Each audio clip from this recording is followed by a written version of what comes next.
Hello and welcome to another session in physics.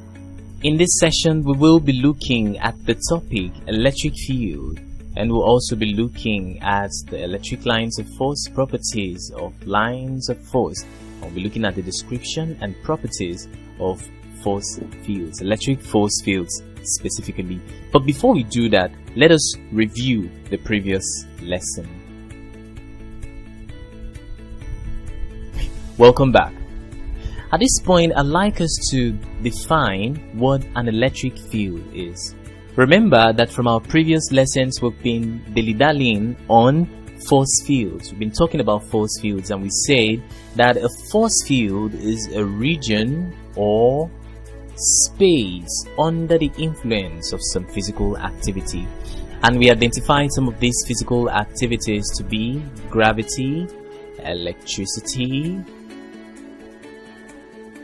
magnetism.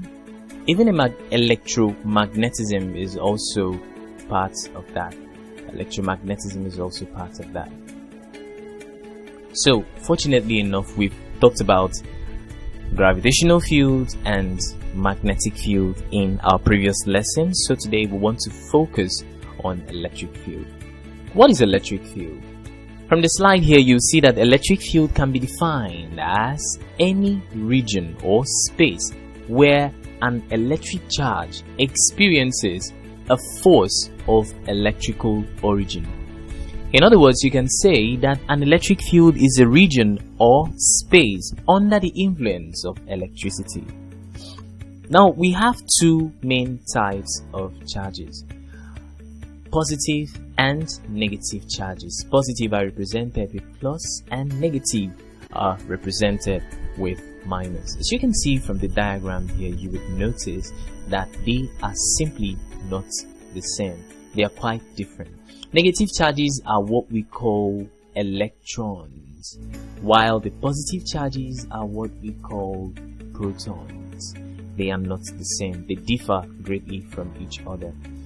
Just as it is with the gravitational lines of force, every force mechanism, every physical activity has its line of force. Gravity has its line of force. Electricity also has its line of force. So too with magnetic field. They all have their lines of force. So let's talk about electric lines of force. Now, we've already defined electric field as a region where an electric force is being experienced. Therefore, electric fields can be mapped out. They can be identified using what we call electrostatic lines of force. What is an electrostatic line of force? An electrostatic line of force may be defined as a line whose tangent is in the direction of the force on small positive charges at that point. In other words, electric lines of force or electrostatic lines of force tend to show us the direction of the force on a point positive charge. So if the positive charge is focused on one particular direction, what it simply means is that the negative charge on the same body will have to work in the opposite direction. Because of course you know that positive and negative charges are not the same, and they would always operate in opposite directions despite the fact that they attract each other.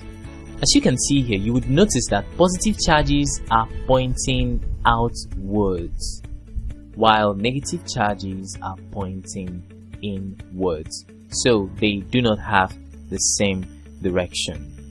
Since the direction of a field varies from point to point, it is only normal that lines of force should usually curve. Because of this, electric lines of force, magnetic lines of force, gravitational lines of force, they all curve from one another. The reason for that is because the direction of a field is not the same from one point to the other. We already pointed out that the Earth is spherical in shape. So because the Earth is spherical in shape, gravitational lines of force are usually curves as well. The same happens with electric lines of force. So here you can see the various kinds of charges that we have in an electric field. This is the first one. The first one is an isolated positive charge. It is an isolated positive charge.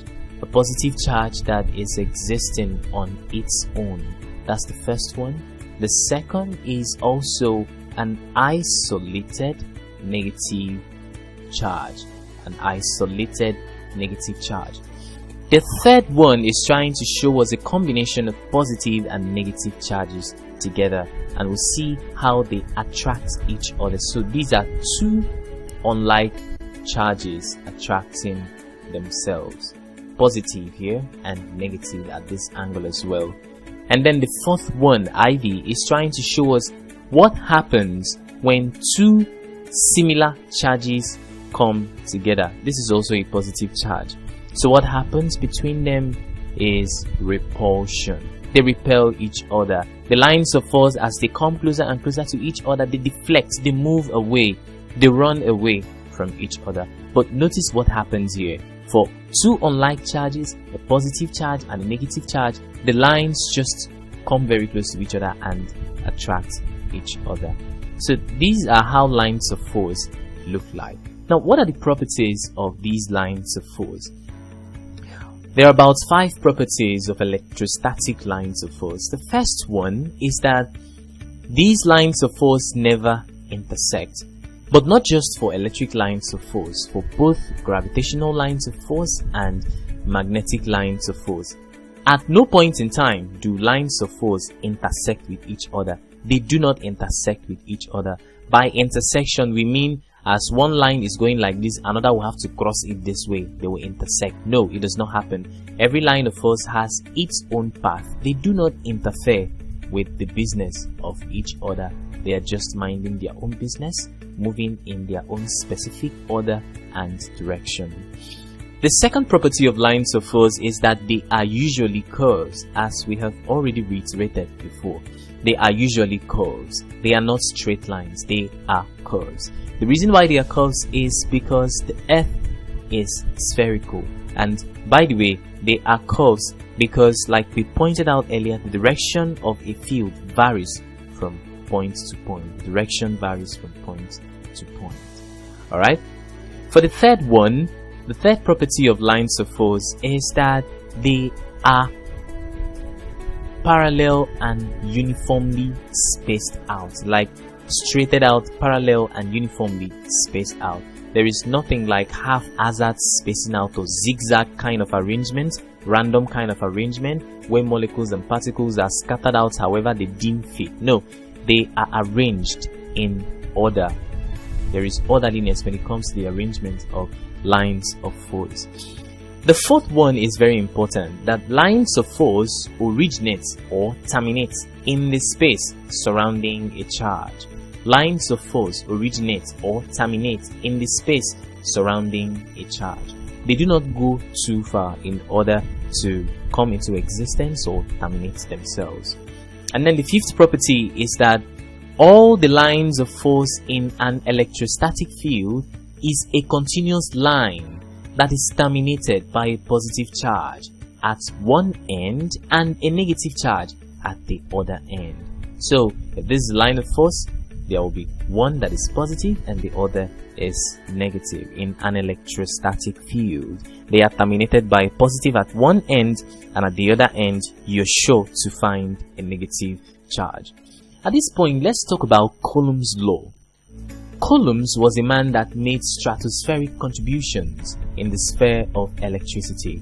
And just like Newton made in his law of universal gravitation, Coulomb's law states that the force that is being experienced by two charges, Q1 and Q2, separated by a distance r, is directly proportional to the product of their charges and inversely proportional to the square of their distance apart. Another name for Coulomb's law is what we call the inverse square law. So mathematically, it is written this way: the force is directly proportional to the product of the two charges, Q1, Q2, and inversely proportional to their distance, which is r. So it's going to give us F. Since there is this sign of proportionality, inadvertently there is going to be a constant K. Q1, Q2 over R squared. So this is the mathematical representation of Coulomb's law. At this point, let's talk about electric field intensity. As the name implies, electric field intensity simply refers to the force per unit charge. It is a vector quantity and its SI unit is in volts, and it is given by E equal to FQ. We all know that E stands for the electric field itself, electric field, that's E, and then F stands for the force, the electric force, while Q is the charge itself. So that's the formula for finding electric field intensity. How about electric field potential, V? Now when we talk about the electric field potential, we're simply referring to the work done in moving a unit positive charge from its point of infinity to a point in the field. Work done in moving a unit charge of a positive coulomb from one point of infinity to another point in the field. We can also define it as the work that is done per unit charge. It is a scalar quantity and it is measured in joules per coulomb. You can call it J per C, or it is measured in volts. It is given by the potential equal to the work over the charge. Of course, you know V is the potential difference. I'll write it as PD, the electric field potential, and W is given as the work that has been done, and of course Q is the magnitude of the charge measured in coulombs. What about electric flux density? Electric flux density simply refers to the charge per unit area, and it is measured in coulomb per meter squared, or you can write it as C per m squared.